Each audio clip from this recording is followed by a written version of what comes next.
Creating private name servers at hover.com.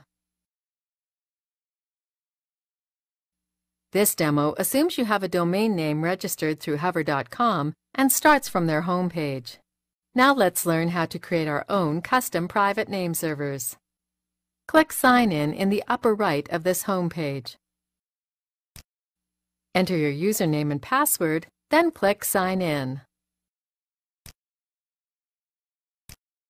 Click the Add button next to Glue Records. Click the Add Record button. Then enter the new name servers and their associated IP addresses.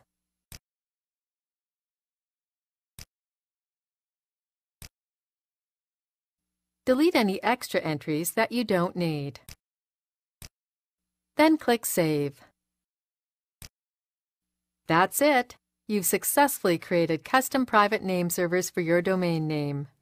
Please note that it could take up to 24 hours for your new private name servers to propagate and be recognized across the Internet.